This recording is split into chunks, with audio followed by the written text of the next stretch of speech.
عليكم ورحمة الله وبركاته. أدي أطفال السلام عليكم joogtaan waxaan soo booqday walaalkeen oo lagu magacaabo Maxamed waxaan ka codsanay inuu barnaamij ka hadlo waxaan ka hadli doonaa madaxweynaha jamhuuriyadda Somaliland madaxweynaha la doortay ee jamhuuriyadda Somaliland ee cusub marka waxaan leeyahay falyatafaddal falyatafaddal mashkuuran mahjuura kusoo dhow. bismillaah waan dhoway marka hore waxaan salaamayaa dadka dhammaan islaamka dadka muslimiinta oo dhan baan salaamaya assalaamu calaykum waraxmatullaahi wabarakaatu. waxaan kaloo leeyahay waxaan doonayaa arrinkaad yar ka dhawaajisay inaan maaragtay wax yar ka taabto. waxaan leeyahay marka hore number one xukuumaddii cusbeyd sidii aynu ugu ordanay ama ugu maaragtay ugu sacabtuminay ama ugu magaranaysay ugu rooranay waxa weeyaan abaalmarinteedii weli ma hayno. waxa weeyaan waxaan doonaynaa inay waxyaalo fara badan ka bedesho dalka ka bedesho. waxaan moodaa waxyaalo fara badan oo dhaliil hoos sii xumaanaya inay jiraan dee haddeen ilaahay insha allah ilaahay amarkiisa noqon mayso arrimuhu saa ku sii socon maayaan. laakiinse iminka sansaanka muuqda aad iyo aad baa dhaliisha noogu muuqataa. marka hore waxaan madaxweynaha dadkii soo saaray magaranaysaa arrinkaa waxaan leenahay dee sidii aan wixii aanu filanay may noqonin.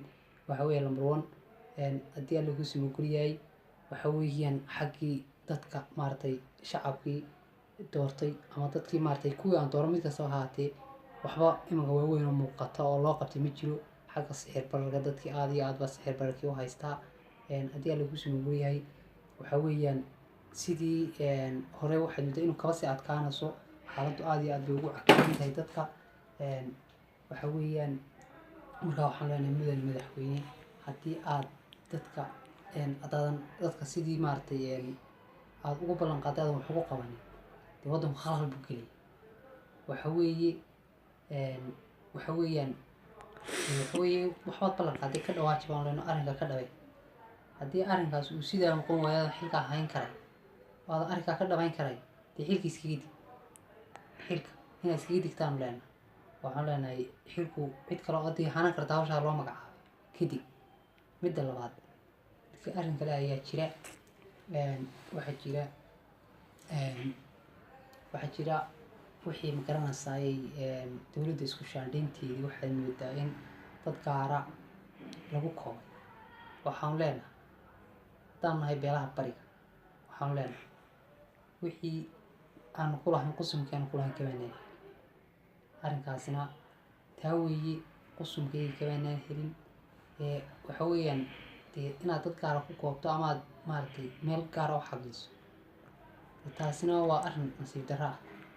marka dee anagu odhan kari mayno madaxweyne waan ku khasaar waxaan leenahay waxaanu ka filanaa inuu isbeddel kale oo fara badan inuu keeno. marka arrinkaasina waxa weeyaan dee taana arrinkaa saasaanu ka rajaynaynaa. waxaan leenahay dadku aad iyo aad bay kuu dhaliileen madaxweyne durtaba arrinkaaga inuu sida aad ku gamaari doonto inay isbeddel keeni doontana wallahu aclam anuu garan mayno.